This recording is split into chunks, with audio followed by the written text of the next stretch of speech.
Thampanoor railway സ്റ്റേഷനിലൂടെ ഒഴുകുന്ന Amayizhanjan തോടിന്റെ tunnel ശുചീകരിക്കണമെന്ന് Indian റെയിൽവേയോട് മുഖ്യമന്ത്രി പിണറായി വിജയൻ ആവശ്യപ്പെട്ടു. ട്രെയിനുകളിൽ നിന്ന് ശേഖരിക്കുന്ന മാലിന്യങ്ങൾ ശാസ്ത്രീയമായി സംസ്കരിക്കുന്നു എന്നത് റെയിൽവേ ഉറപ്പാക്കണം. അതേസമയം മാലിന്യ നീക്കത്തിന് സർക്കാരിനോട് റെയിൽവേ സഹായം അഭ്യർത്ഥിച്ചു. ഇന്ന് മുഖ്യമന്ത്രി വിളിച്ചു ചേർത്ത അടിയന്തര യോഗത്തിലാണ് ഇത് സംബന്ധിച്ച തീരുമാനങ്ങൾ ഉണ്ടായത്.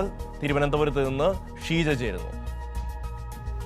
ആമയിഴഞ്ചാൻ തോടുമായി ബന്ധപ്പെട്ട് പ്രത്യേകിച്ചും തിരുവനന്തപുരം തമ്പാനൂർ റെയിൽവേ സ്റ്റേഷന് സമീപത്തുകൂടി റെയിൽവേ സ്റ്റേഷൻ അടിഭാഗത്തുകൂടി ഒഴുകുന്ന ആമയിഴഞ്ചാൻ തോട്ടിൽ മാലിന്യങ്ങൾ നീക്കുന്നതിനിടെയാണ് ജോയ് മരണപ്പെട്ടത്. അതേ തുടർന്നാണ് ഇത്തരത്തിൽ ഈ ഒരു മാലിന്യ വിഷയം തന്നെ വലിയ തോതിൽ ചർച്ചയാകുന്നത്. ഏതായാലും ഇതുമായി ബന്ധപ്പെട്ട് ഇന്നിപ്പോൾ മുഖ്യമന്ത്രി വിളിച്ച യോഗത്തിൽ തിരുവനന്തപുരവുമായി ബന്ധപ്പെട്ടുകൊണ്ട് മാലിന്യ നീക്കത്തിന് വേണ്ടിയിട്ടുള്ള അടിയന്തര നടപടികളിലേക്ക് തന്നെയാണ് കടക്കുവാൻ തീരുമാനിച്ചിരിക്കുന്നത്. ഇതിൽ ഏറ്റവും പ്രധാനമെന്ന് പറയുന്നത് റെയിൽവേയോട് റെയിൽവേയിൽ ഉണ്ടാകുന്ന മാലിന്യങ്ങൾ അത് അവിടെ നിന്നും മാറ്റുന്നുണ്ട്, പ്രത്യേകിച്ചും എത്തുന്ന ട്രെയിനുകളിൽ നിന്നുള്ള മാലിന്യങ്ങൾ അത് മാറ്റുന്നുണ്ട് എന്നുള്ളത് ഉറപ്പാക്കണം എന്നുള്ള കാര്യമാണ് മുഖ്യമന്ത്രി റെയിൽവേയോട് ആവശ്യപ്പെട്ടത്. റെയിൽവേയുടെ ഭാഗത്തു നിന്നും റെയിൽവേ ഡിവിഷണൽ മാനേജറാണ് ഇന്നത്തെ ഈ യോഗത്തിൽ പങ്കെടുത്തത്. അതോടൊപ്പം തന്നെ അദ്ദേഹം മുഖ്യമന്ത്രി ആവശ്യപ്പെട്ടത് ഈ ആമയിഴഞ്ചാൻ തോട് അത് 130 മീറ്ററാണ് ഈ റെയിൽവേ സ്റ്റേഷന് അടിഭാഗത്തു കൂടി ഒഴുകുന്ന ടണലുള്ളത്. ഈ ടണൽ അടിയന്തരമായി തന്നെ ശുചീകരിക്കണം എന്നുള്ളൊരു ആവശ്യവും മുന്നോട്ട് വെച്ചിട്ടുണ്ട്. അത് അടിയന്തരമായി തന്നെ ചെയ്യണം എന്ന് തന്നെയാണ് മുഖ്യമന്ത്രി നിർദ്ദേശിച്ചിരിക്കുന്നത്. ഇതിൽ അതേസമയം റെയിൽവേ സംസ്ഥാന സർക്കാരിനോട് ഈ മാലിന്യ നീക്കത്തിൽ സഹായം തേടിയിട്ടുണ്ട്. പ്രത്യേകിച്ചും അവർ പറയുന്നത് ബണ്ട് കെട്ടി വെള്ളം വറ്റിച്ചു നൽകാം, പക്ഷേ ഈ ടണലിലുള്ള മാലിന്യങ്ങൾ അത് നീക്കം ചെയ്യുന്നതിന് വേണ്ടി ഇറിഗേഷൻ ഡിപ്പാർട്ട്മെന്റിന്റെ കൂടി സഹായം ഉണ്ടാകണം എന്നുള്ളൊരാവശ്യമാണ് മുന്നോട്ട് വെച്ചിരിക്കുന്നത്. അതുകൊണ്ട് തന്നെ അത് ഇറിഗേഷൻ വകുപ്പിന്റെ കൂടി സഹായത്തോടു കൂടി ആ രീതിയിൽ നീക്കം ചെയ്യാനാണ് നിലവിൽ തീരുമാനിച്ചിരിക്കുന്നത്. അതിനു പുറമെ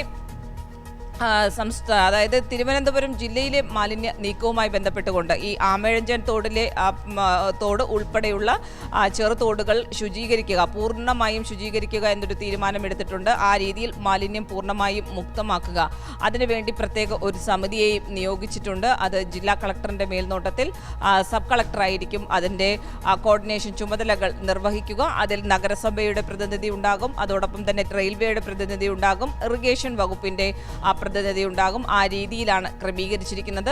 അതിനൊപ്പം തന്നെ ഇത്തരത്തിലുള്ള ജലാശയങ്ങളിലും പൊതു ഇടങ്ങളിലും മാലിന്യം നിക്ഷേപിക്കുന്നവർക്കെതിരായിട്ടുള്ള നടപടി അത് കൂടുതൽ കർശനമാക്കി മുന്നോട്ട് പോകുക എന്നുള്ളതാണ് മുഖ്യമന്ത്രി നിർദ്ദേശിച്ചിരിക്കുന്നത്. പ്രത്യേകിച്ചും വാഹനങ്ങളിലൊക്കെ എത്തി മാലിന്യങ്ങൾ നിക്ഷേപിക്കുന്നവരുണ്ട്. അത്തരക്കാരുടെ വാഹനത്തിന്റെ ലൈസൻസ് ഉൾപ്പെടെ റദ്ദാക്കുന്നതടക്കമുള്ള നടപടികളിലേക്ക് കടക്കുക എന്നുള്ളതാണ് നൽകിയിട്ടുള്ള നിർദ്ദേശം. അതിനൊപ്പം തന്നെ ആമയിഴഞ്ചാൻ തോടിന് സമീപത്തായി 40ഓളം AI ക്യാമറകൾ സ്ഥാപിക്കാൻ വേണ്ടി തീരുമാനിച്ചിട്ടുണ്ട്.